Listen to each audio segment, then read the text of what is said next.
Are Kiwis typically thought of as a loud people? I know Australians are loud. Australians are brash. Yeah. Brash.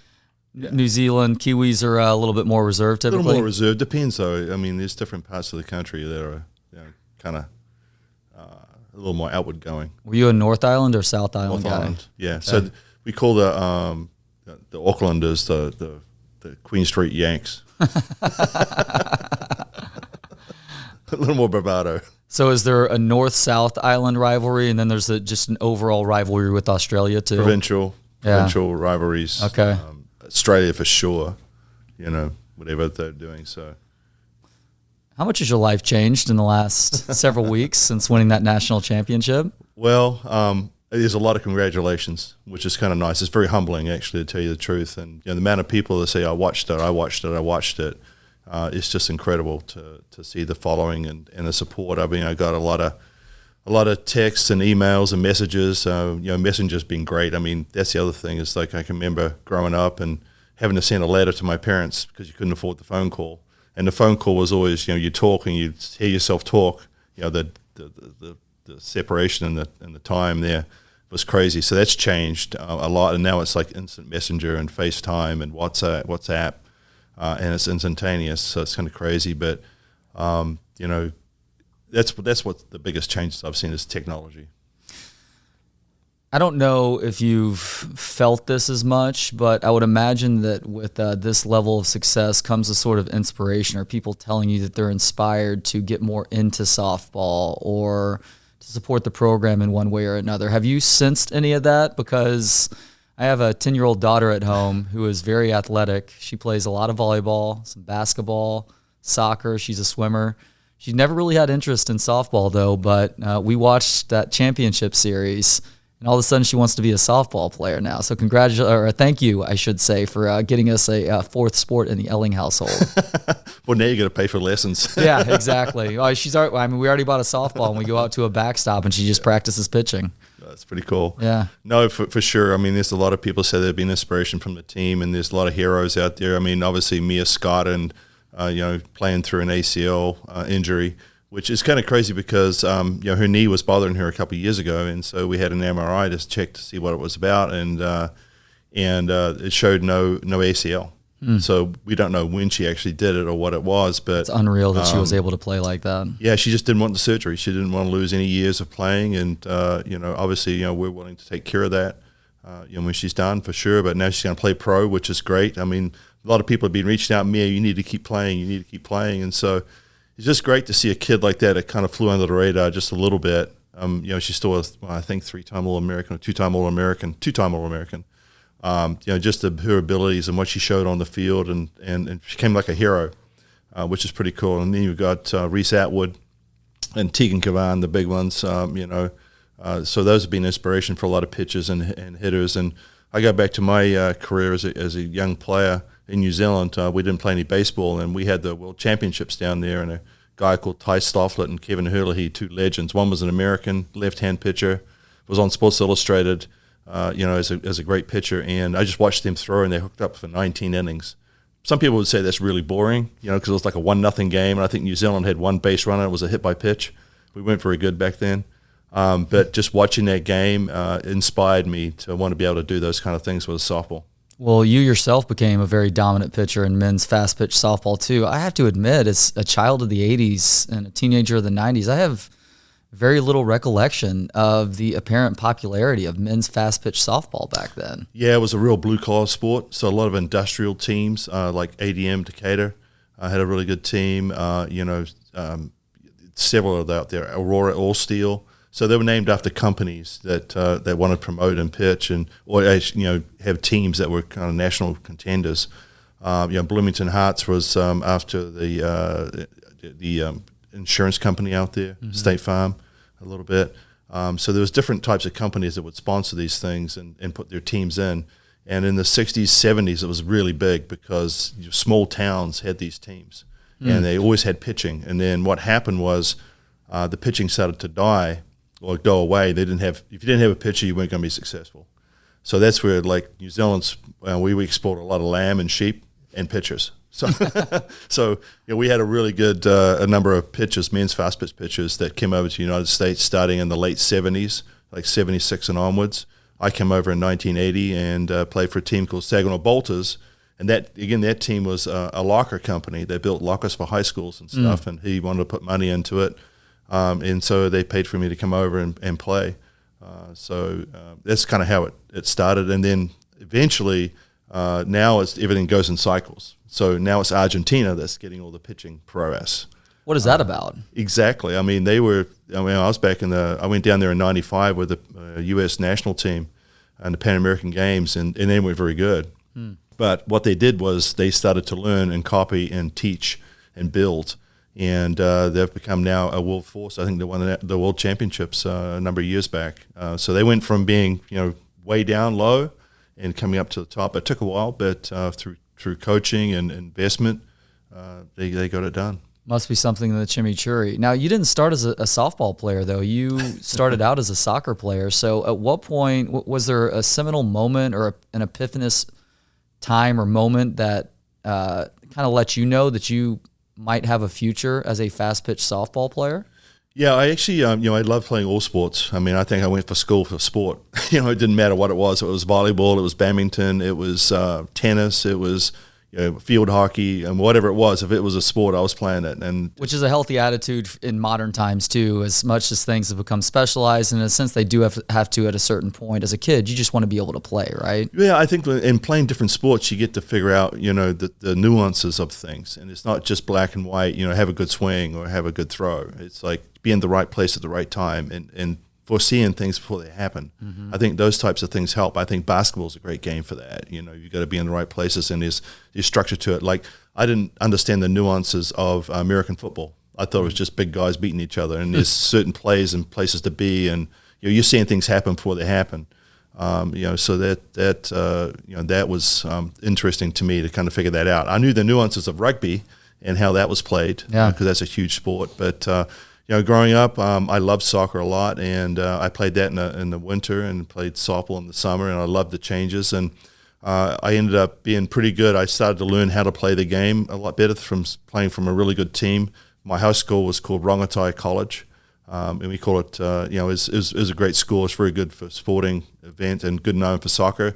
I made their first 11 team because there's 11 players in soccer in each time, so they call it the first 11. And we played a national championship, and we went up to Auckland, which is the big city, very good team called Auckland Grammar, and we beat them in a national final.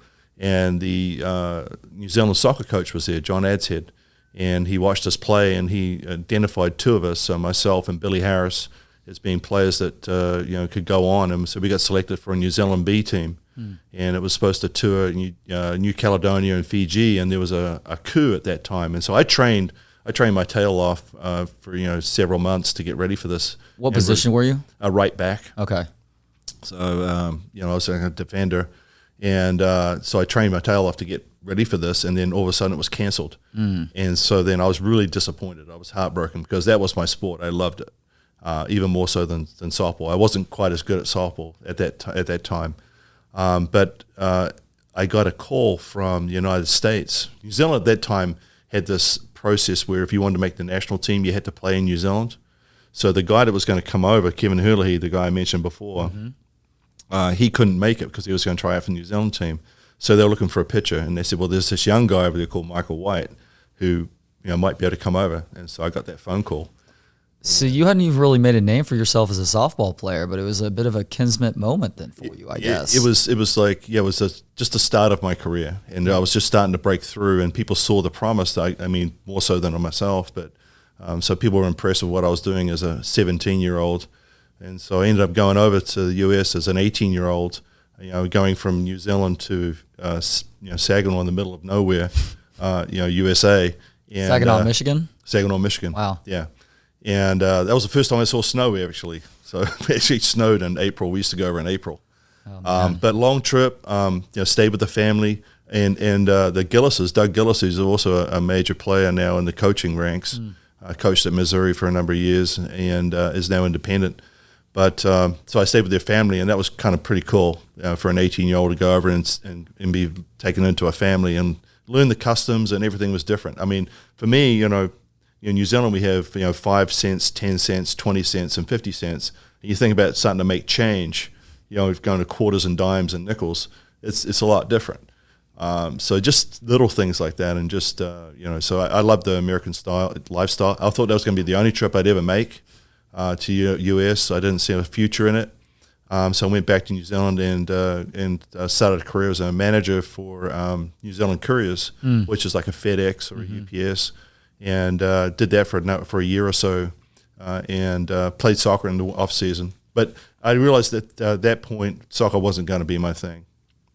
So that was the epiphany. That was the fork in the road. What was it that told you that? Because you were obviously on the verge of doing something special with the national team before that coup interrupted everything. Yeah, well, I think just taking that one winter off, because it's opposite seasons. Yeah. So taking that opposite season off and then deciding to go focus on softball in the US kind of threw me off a little bit. So then it was kind of like, hey, softball's my game. But I still didn't realize I'd be able to make a living out of it. When did you decide to move to the U.S. on a more permanent basis? Well, that's a good question. I went backwards and forwards for a little bit. I went to Dallas, Texas, Fort Worth, played for Fort Worth Kings. Okay. Out that area. And that's where I grew up.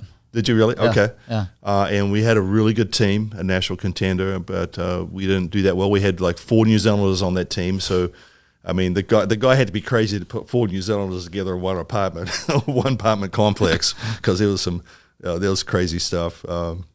But it was fun. And then I went back to New Zealand and played, and then got another offer to come over and play for a team out of California, Ed Smith Welding, which was Bakersfield, California. Yeah. Yep. Again, like desert town. I worked in the oil fields. I was a roustabout, or I worked on boiler crews and building pads for drillers. So did that and thought, I can't keep doing this. I can't keep going backwards and forwards. My arm's going to run out. So I need to think about a career.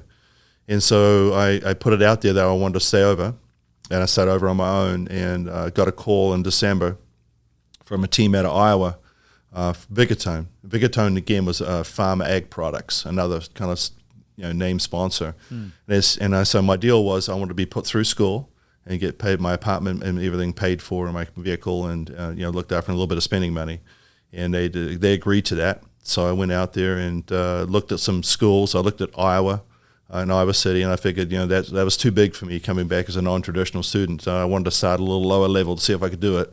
So I went to Kirkwood Community College. It's a little. It's actually got a lot bigger now, but it's in Cedar Rapids itself. And so I started that and got my AA degree. And then from that point, I played golf for them. Played golf as a non-traditional student, so that was a lot of fun. And then decided to go to Mount Mercy College, which is now Mount Mercy University. And one of my good friends, who I played golf with on the team, was Paul Gavin, who's now the AD for Mount Mercy University. And so it's just, and we just connected the other week. I went out for a golf charity tournament up there and had a lot of fun. And so you just meet lifelong friends along the way, and you just build these connections. But so that got me to kind of stay over in US, because I was there for 4 years. Met my wife in Cedar Rapids, Lisa, and we kind of we were together for a while before we got married in 1989. And then that was another shift for me. So I played for 4 years in Cedar Rapids, got my degree in marketing and management. Had always been interested in starting my own business. I wanted to do that. So I'd just take clippings from like Inc. magazine and stuff and put them in this folder. And I was in Cedar Rapids for Thanksgiving, and noticed there was this story about Play It Again Sports. And I kind of liked the idea of it, and I thought it was a good idea. So I put that in my folder and put it away. And then kind of what happened was 2 of my friends that played for Sioux City, Iowa, Pancorp, were killed in a tragic motor accident. They were coming back from they were, I think, hunting and scouting out for like either hunting deer or hunting ducks, one of the two, and went over the side of this hill and were killed. And that was really tough, because they were 28 and 32. And the ironic thing's that was their numbers, 28 and 32. So it was kind of crazy. That's eerie. Yeah, it was eerie. So when that happened, I was looking in All Steel at that time, the company I played for. they were going to move their operations to southern U.S. to try and stay out of the union and everything. So they were going to fold. So I was kind of looking for a team, and so they offered me to go play in Sioux City. So I moved to Sioux City, and then again I looked at an opportunity of doing life insurance and stuff like that, but it wasn't my deal. I didn't like it, and then saw this opportunity to open up a Play Again sports store, and the thing I'd put in my folder. And we started that, and then also did a Once Upon a Child, which is clothing. They have I think in Austin right now, Once Upon a Child, I think, and Play Again Sports is here too.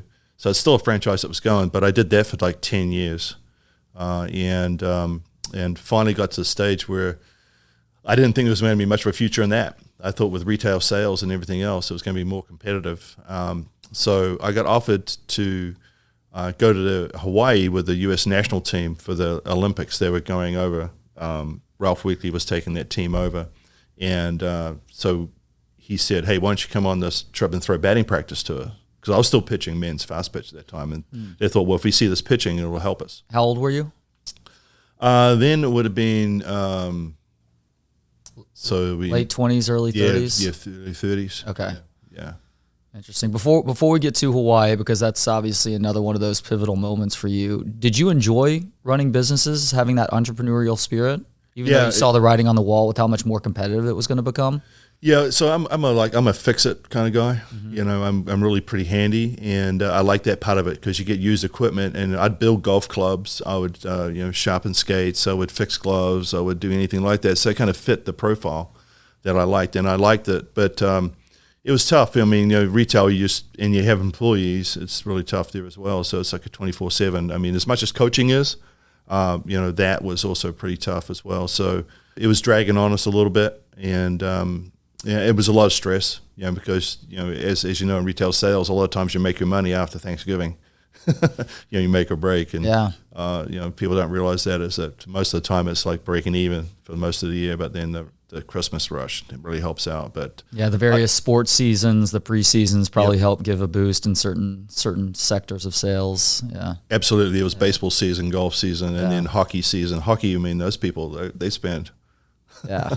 Well, we joked about spending a little bit more to get my daughter into softball. Yeah, hockey is next level. It is. Like if you just get ready for that financial commitment, it's just like the entry point is expensive, and then obviously it can get much more expensive than that. So you go to Hawaii with the men's fast pitch softball team, and what happens from there? Well, it was with the women's fast pitch team. Excuse me, women's soft pitch. So they were building up for the Olympics. Okay. And, Lisa Fernandez and Dot Richardson and all those, big names, Jess Mendoza. They were over there, and they wanted to bring somebody over to pitch to them. So I went over and decided to do it, and then went to dinner at, I can't remember the name of the restaurant now, but we went to dinner, and Ralph Weekley, who was the national team's director there, said, hey, he knew my history in men's fast pitch because he'd seen me throw and everything. Like in 1999, we went up to Winnipeg for the Pan American Games, and he was also national director of teams there as well. And he saw me pitch and kind of liked the way I talked the game. And he said, hey, I think you're going to become a good coach. You could become a good coach, and this game's really building right now. And I didn't know how correct he was. So I decided, okay, Ralph. And then I thought, I'll think about it. And so then I went back home and I thought about it, and I thought, well, I don't like where the future of this business is right now. It's a lot of work, a lot of risk, for what we're getting. And I thought, well, let me think about it, and I'll get back to you. So I kind of got back to him a few months back later, and I said, hey, I'll do it, but I don't want to start the low levels. I'll come and do it if I get into a major team, a major program. Well, a few months later, I got a phone call, and he said, hey, Kathy Aronson at Oregon is looking for a coach, but they need someone that has a degree.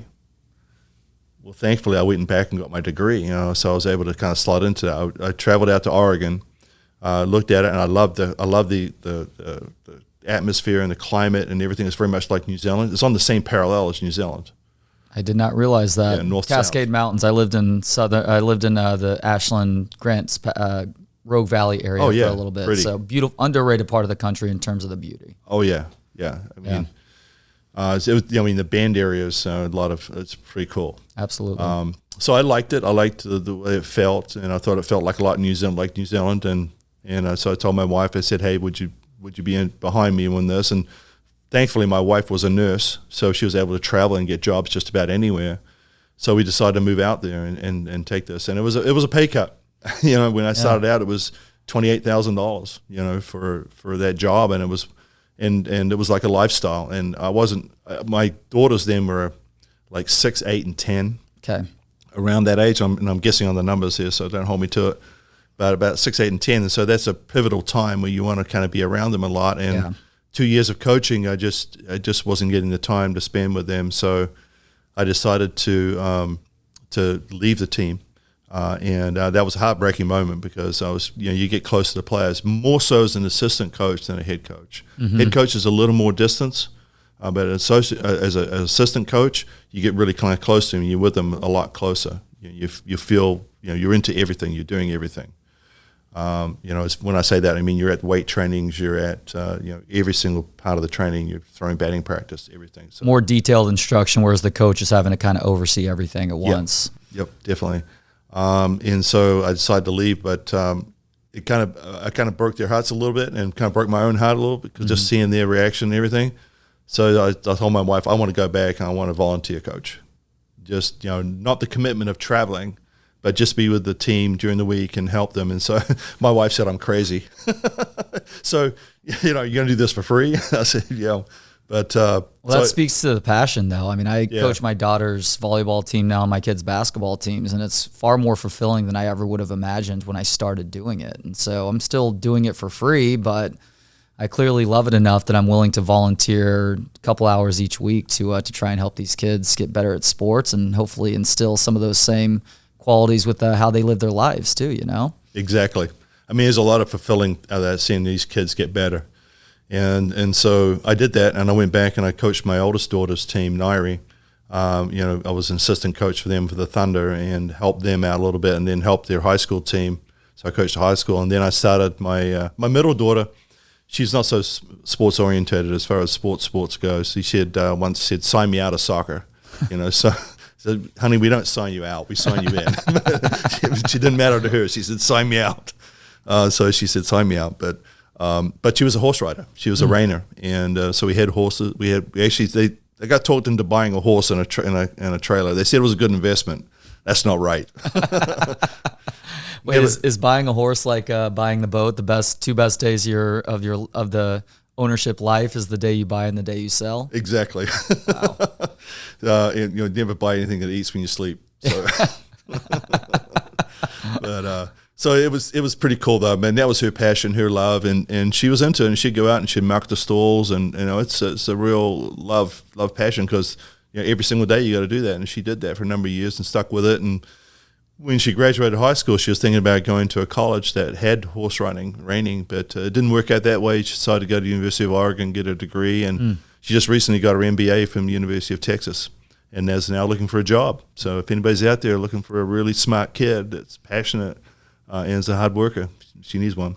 So was your first real coaching experience then serving as the pitching coach for the University of Oregon, or had you done a little bit prior to that? No, it was the very first time, and I can remember the first camp. Gosh. My head coach telling me, "Hey, you need to be able to break this down," and I'm going, "You just do it."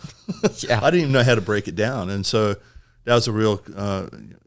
You take for granted the knowledge that you've gained over the years without really thinking about the intricacy of how to pass that along to somebody else. Exactly, because how to break it down, how to make it understandable without. Because for me, it was just a lot of feel. Mm-hmm. It was watch, copy, figure out what worked and what didn't work. But to put it into words and description, that was a whole new thing for me. So, so that was the first time I really coached. Was it just a matter of you really thinking about it, or was there something that helped you understand how to better communicate certain actions, certain qualities, certain teachable skills on the field? Well, like I said, I like to work with my hands. I like to be able to figure things out, and so I broke it down. Okay, so you just thought about it yourself. Yeah. Okay. And of course, I went to a lot of seminars and things like that too. Mike Candrea was very pivotal and things. His was more hitting than anything else, but once I delve into something, I want to break it down, and so I was able to do that. I mean, obviously, the video tools weren't the same as they are now. Mm-hmm. So it was a little labor intensive, but I started to create my library of things that how to break pitchers down and hitters and everything else. Thinking about it with myself right now, I constantly am telling my girls, and this is especially the case for serving, but it's also just moving around on the court, passing the ball, setting, hitting the ball back over. You want to simplify as much as possible. You don't want to add too many complex motions, because as soon as you do that, it makes it difficult for that repetition to happen over and over again. The repetition becomes wildly inconsistent. Is it something like that for softball as well, or is there a simple way for you to explain to somebody like me right now who has very little understanding of underhand softball pitching of how to do it properly? Yeah, I mean, obviously steps to it. So, I think simple's, less is more. Yeah. For sure. Like fine Italian cooking, right? Yeah. And what you'll find is that, there's the beginning and the end, and that's where your style comes in, and in the middle's the fundamentals. So if we can focus on the fundamentals, key positions, and let you just be yourself and get your style, that's fine. Everyone's a little bit different. But we can get those key positions, maybe 4 or 5 key positions.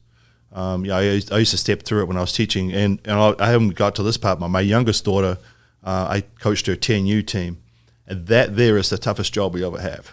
I mean, because you're talking about kids that don't really have the motor skills yet, or the kinesthetic awareness of what they're doing. And so you break it down into steps and you try to flow it together. So 1, 2, 3, kind of like, talking about, hitting or pitching, just trying to break it down into those steps so they can kind of feel those key positions and then make it into a fluid movement.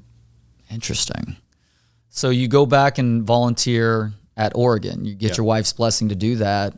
And they eventually realize that they want you as the head coach. Is that how it worked out? Yeah. So what I do in between that time, because that was around 2003 when I finished, and so then I was doing like private lessons, coaching teams, doing speaking engagements, trying to teach other coaches and everything else.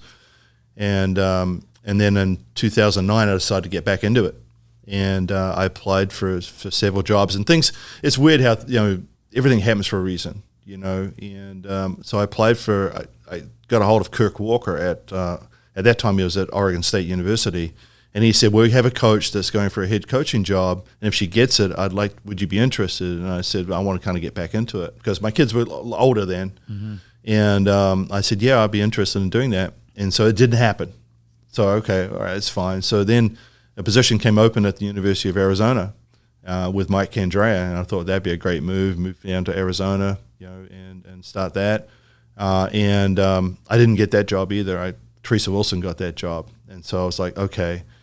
And then was that when CDC was at Arizona? I don't know. Okay, I don't know.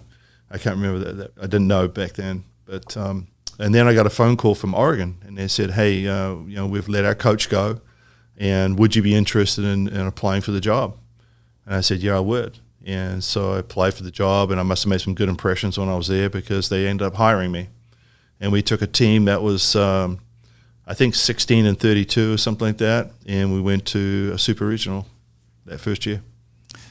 You've done this twice now. Not that the Texas softball team was as bad as that Oregon team was that you took over, but it's been a very quick turnaround at 2 different places. What do you attribute that to? What is maybe a most important quality in getting through to your players to have them play so much more consistently than they were just the previous season?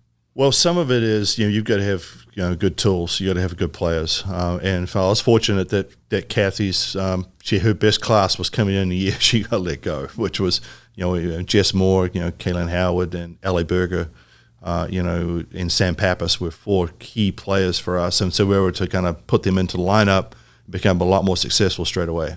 One was a pitcher, key pitcher, a power hitter, a really good infielder, and an outfielder, and with pretty good speed. That was at Texas, correct? No, that was at Oregon. Oh, interesting. Okay. When we first came in. So we were able to have some tools there. Now, were we at that level? No, we weren't, but we had enough to kind of get through. And then just changing the work ethic. Hey, if we want to get better, we got to work harder at this. We got to want it. It's not so much what you're doing within the hours. You need to come in and do extra, and just that mentality of we play and we compete and we win. And the same thing happened when I came to Texas. We were able to bring, at that time, we didn't have those 4 transfers coming in. Shannon Rhodes, Miranda Elish, those guys coming in, Lauren Burke. So we didn't have that depth of team. So we brought in 4 starters. That helped propel us, straight away and get us to that next level. And then there was a bit of competition within the team for sure. Obviously, bringing people that are going to take somebody's job, and so there's a little bit of resentment there. So that was tough to deal with, but we're able to get over that and understand that these kids are better. Was that something where you literally had to sit the entire team down and say, "Look, y'all don't really have much of a choice. We need to figure out a way to get along here"? Was part of it. My thing was best players play. And that's what it is. If you don't like it, then what are you going to do about it? I mean, because my job is to win. It's not to play favorites. It's not to pick and choose. This is not your turn. It's like best players play, but you always have an opportunity to become one of those best players. And I've always have a thing that champions are not born; they're made.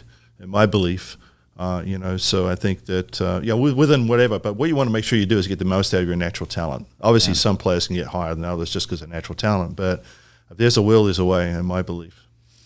Yeah, I find the ability to create a killer instinct in players to be fascinating. And, of course, it's a little bit by the time you get to college, I guess, a lot of that is already somewhat innate, but especially with the 10-year-olds, like what you dealt with that coaching gig that you call the toughest job you ever had, the killer instinct doesn't always exist. Like my daughter, she and I have been playing sports together since she was old enough to throw a ball or hit a ball around. So she has it more than other kids, but some kids are just sweet little kids who don't understand that if you don't have that mindset of wanting it worse than your opponent does or wanting it worse than some of your teammates were, then you're just not going to be able to get over that mental hump. You're going to stay more passive versus the aggressive mindset that's necessary to be successful in sports.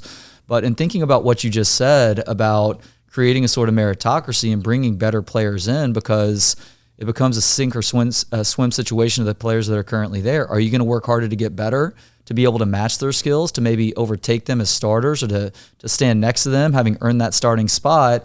That in itself also creates a sort of killer instinct that will then benefit the team once you get to the season. Well, it happens in life too, right? Right. I mean, you're going to be in a job where, if you don't do your job as well as somebody else, you're going to be let go. It's not that you can't have nice people be winners. I mean, you look at Tegan Cavan. I mean, she's as nice as she is as there are, and she's a great kid. But there's also a mindset that it's a different mindset whenever she sets foot on the field. Yeah, we talk about the alter ego, the black mamba, so it's like, can you flip, Sasha Fierce, I mean, you change into these alter egos, you are on the field and off the field. And, I like that analogy of being able to do that, so I think that's the switch you need to flip. Mm-hmm. Some people, they get, like we have Ashton Maloney, who just hates failing. That drives her. Yeah. For some people, that goes the other way. Then they become discouraging, yeah. And they beat themselves up, and they will never reach that level. So, it kind of like a fine line. Well, what works for you and what doesn't work for you, everyone's a little bit different. Do you actually talk with them about flipping that switch and thinking about it in terms of alter ego for some of the nicer kids on the team? Yep. I'm going to have to steal that one. Yeah. I don't know if it's working, but it's funny because you hear them talk sometimes in interviews or whatever, and you go, well, I don't know if that really sunk in with them at the time, and then they say it, and I was like, it did sink in. So you just don't know what, it's like a fire hose. You kind of spray it out there, you see what kind of hangs with them. Considering that you have an entrepreneurial spirit about you and obviously owned businesses in the past, are there lessons that you were able to apply from the business world that have really been valuable for you as head coach of softball teams? Yeah, I think so. I think that, trying to take from other people and being a lifelong learner, a researcher, there's ways to do things that are always easier and better than the way you're doing them. That's one of the things I like about softball is it's dynamic. It's always changing. And if you don't keep up with the times and keep doing different things and finding different ways, you're going to kind of lose ground. So the same thing with the business. If you're not always staying cutting edge and staying ahead of things and using technology, I love to use technology to help us. And that's one of the great benefits right now is you get all this technology, and sometimes it can be too much in some respects. So again, keeping it simple, keeping it easy. It's like, can we use that in a way where it's not going to confuse? It can help.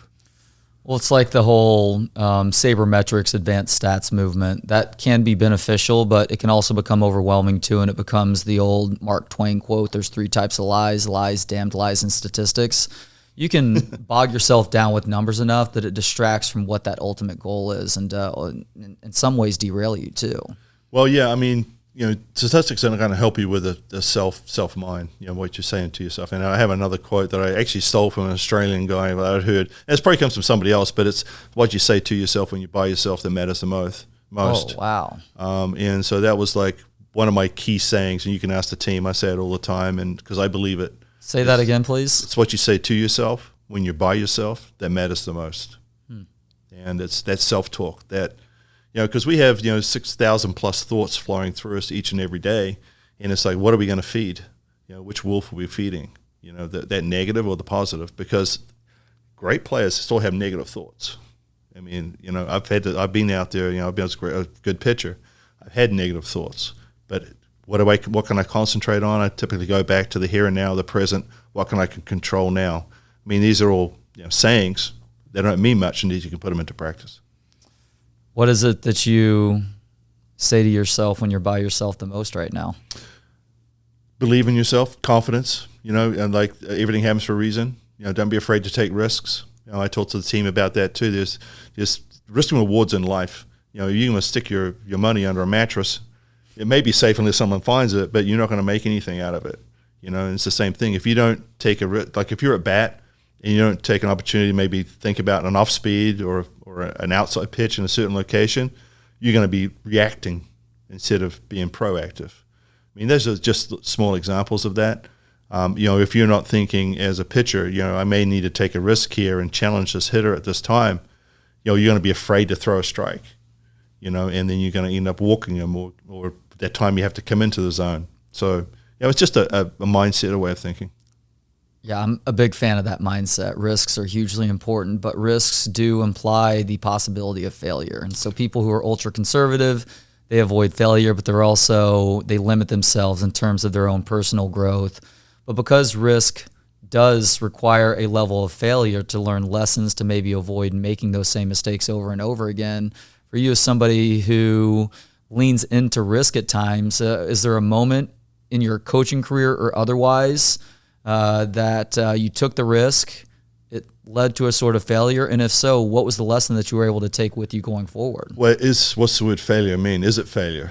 Failure is only fatal if you let it. Temporary defeat. Temporary defeat. Yeah. And I'd say the team there's no losing if you're learning. It's just an opportunity to get better. I mean, we talk about, Edison with a light bulb, 1,000 times, just found a better way not to do it.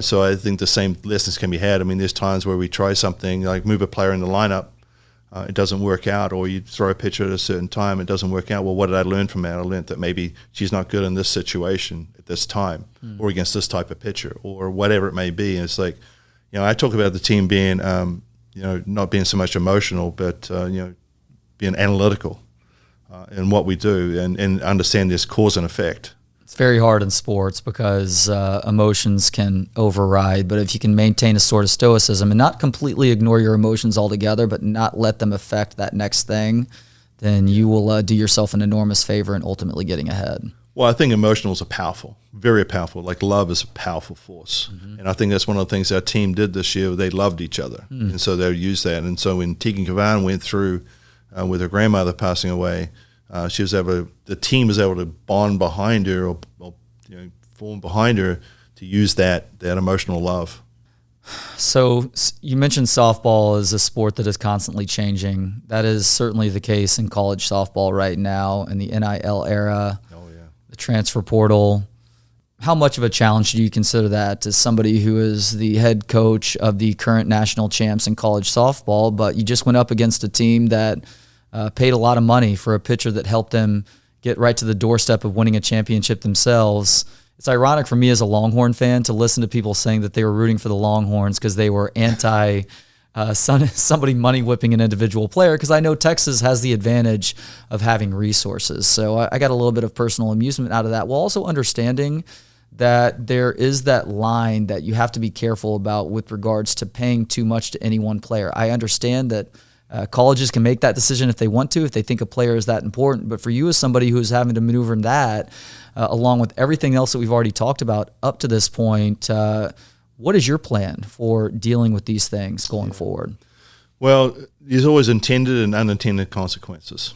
If you go out there and you spend a lot of money for one player, what's that saying to your players on the team once that gets around? I mean, that's one way to think about it. And so, with Steve Singleton, our associate head coach, and myself and our coaching staff, we think about that. What are we saying to our freshmen coming in? I mean, there's a short-term benefits for sure. And obviously they had the short-term benefit of taking a team that was right to the College World Series final to one game. I mean, that's incredible if you think about it. And it says a lot about Nigel Kennedy. And obviously Jerry was a good coach too. So so it says a lot. I mean, but I also like the fact that you can't just buy a championship, especially the first year. I mean, I think that's where I think a lot of people were supporters of us because they didn't want to see that. And I get that. But, AL is here to stay, and we're all trying to navigate it and figure out what's happening. And I think it's good. There's going to be some guide rails, hopefully, or some guardrails, so to speak, that's going to kind of govern what we can do and what we can't do. I think it's going to be important because we don't want to lose the basics of the college game. Mm-hmm. I mean, even with football, where's football heading in the next few years? I mean, we don't know. I mean, the ability to transfer and just get more money is interesting. And so there's a whole stuff that I'm just reacting to what's happening. I mean, I have, it's above my pay grade.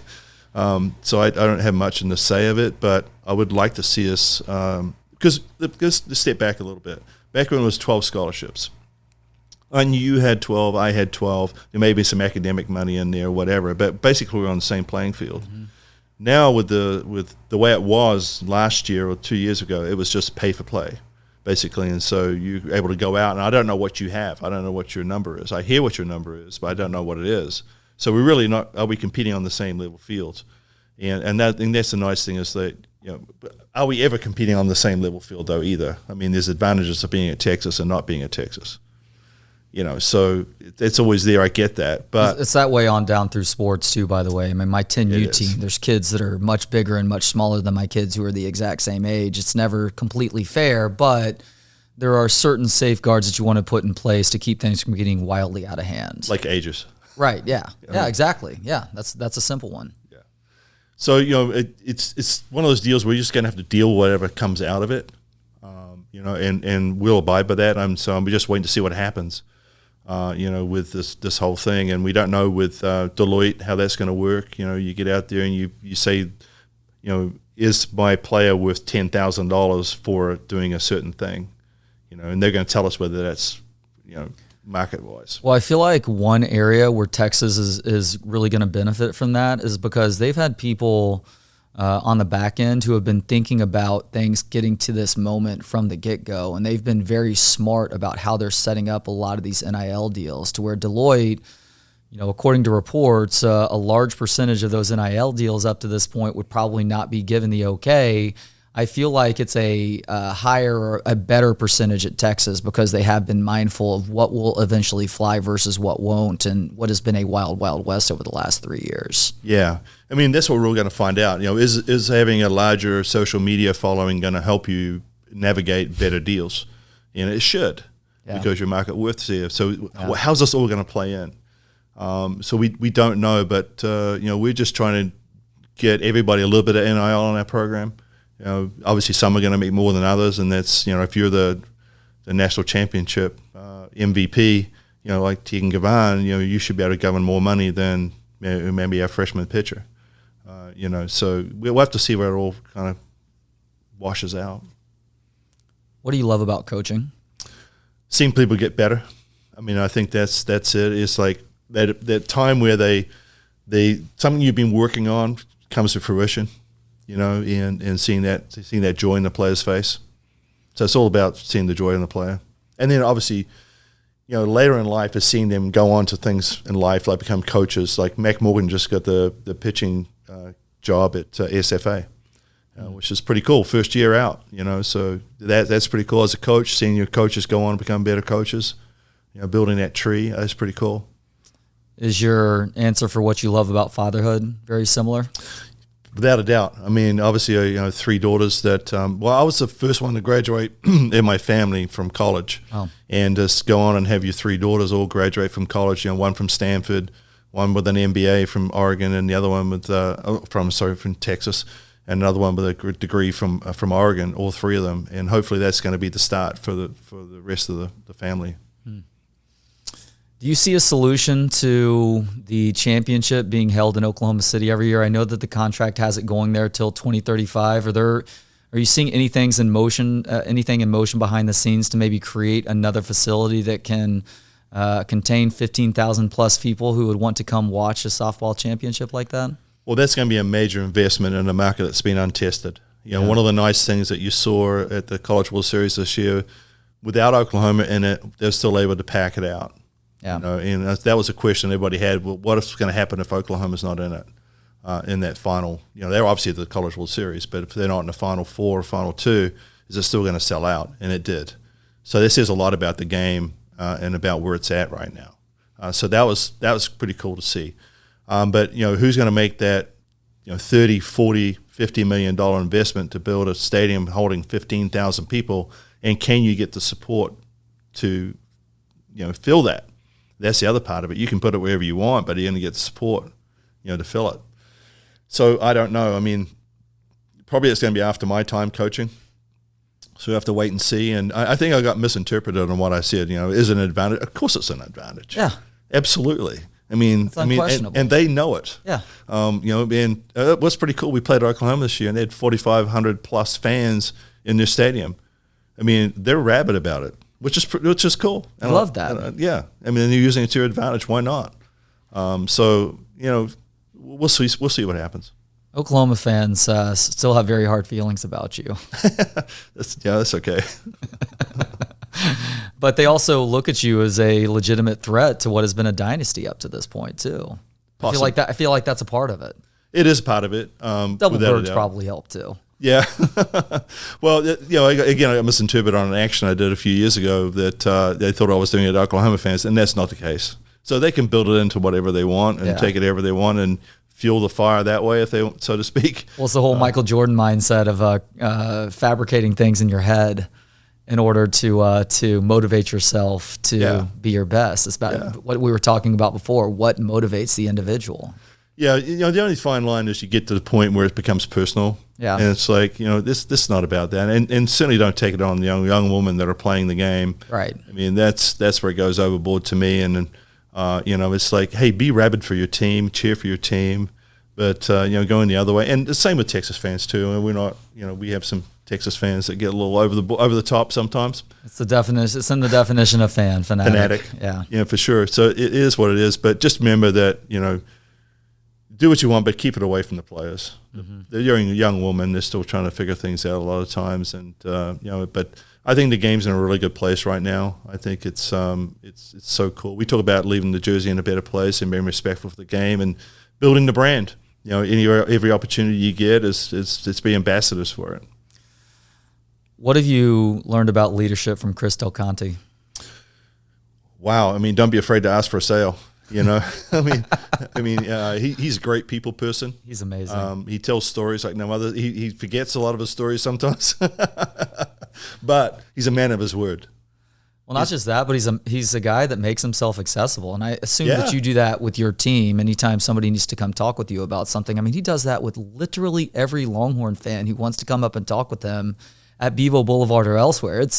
It's impressive, but I can't even imagine trying to live like that as somebody who needs a little bit of downtime. He's always going, man. Well, he's a man that doesn't forget where he came from. Right. He worked his way up. He's earned everything he's got, all the recognition, very good foresight into what can happen and what will happen.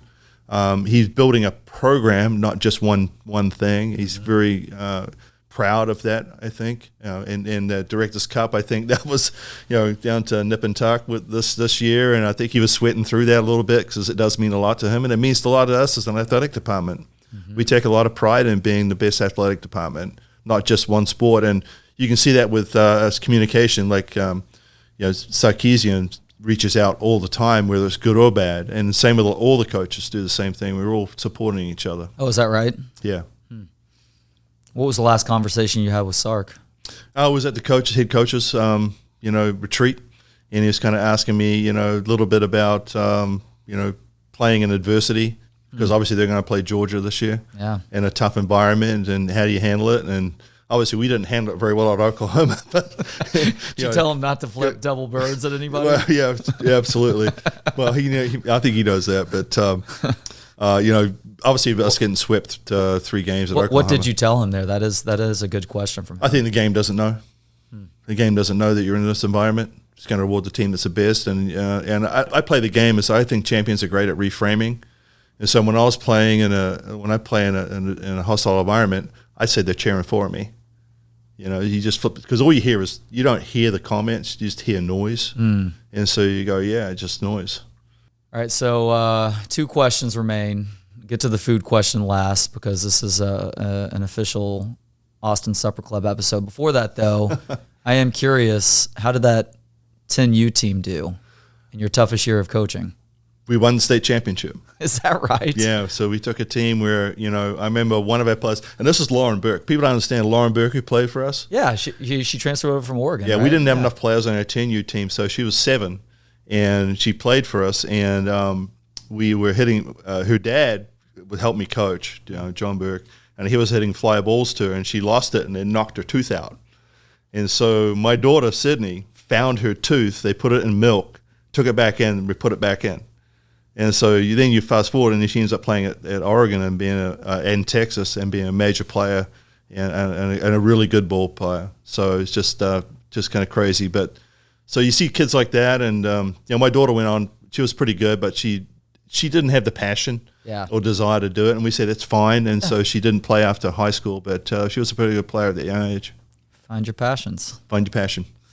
All right, last question now. And every episode with food, restaurant, beverage recommendations here in our great city. So what is some place that you want to give some love to, Mike?